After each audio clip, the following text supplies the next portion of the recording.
What do you feel about Rihanna coming to the show? It's great, isn't it? It's going to be, I'm really looking forward to it. It'll be such an interesting episode. A good friend of mine has just worked with her, Luc Besson. She was on his recent film. I think they did a screening for it yesterday, or a little teaser for Valerian.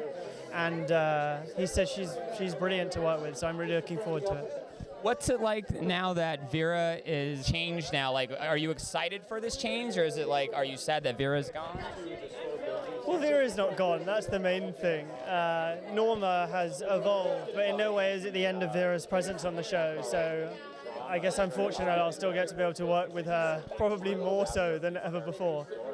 So I'm excited. What does Norman feel when he wakes up at the end of episode 409? I think the guiding principle for Norman on that 10th episode, the last one of last year, was the fact that he still thinks his mum, he kind of is deluded into thinking his mum's still alive, and that she's going to, or at least she's going to come back for him one way or another. And so it's that faith that really drives him throughout the entire episode. And the nice thing is that ultimately, even if it's a slightly twisted way, he's proved correct when she returns. Is it fun to develop the psycho part of Norman moving into the next season?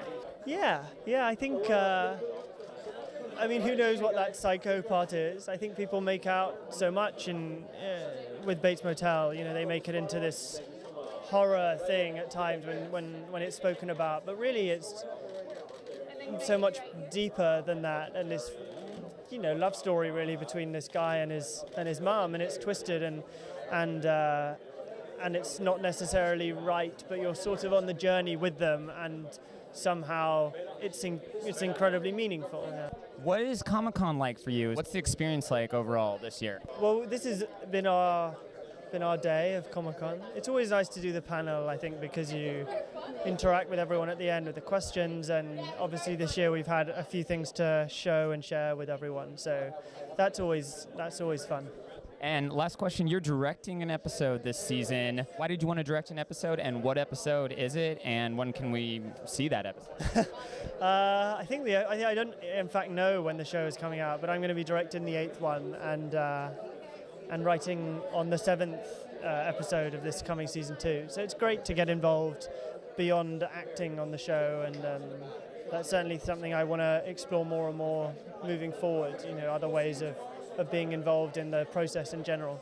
So are you excited for the opportunity to explore more of bad Norma during this season? I don't know. Is that what they're telling you? I don't know how bad or good she is. I have yet to read any pages of Mother. I don't know what to tell you about her. I have no idea. I haven't even begun to imagine how I would play her. You know, but I think she's going to be a lot of different things. And she might be really, really, really bad. And I think at one point Carlton started the bad version of her. I think that person is called Borma.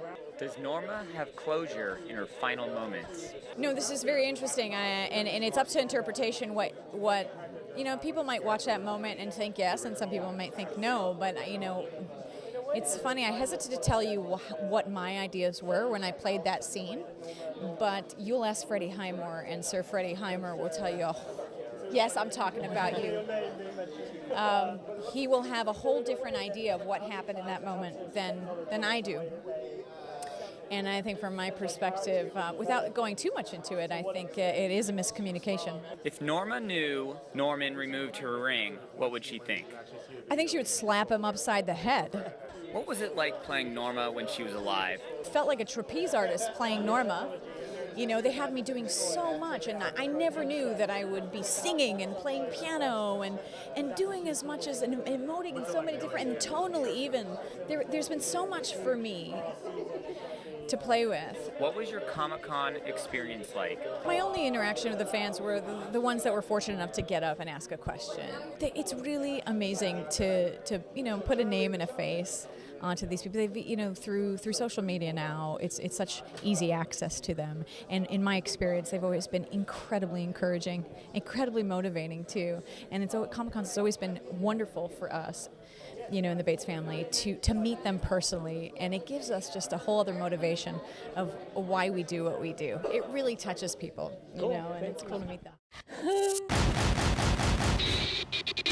Norman?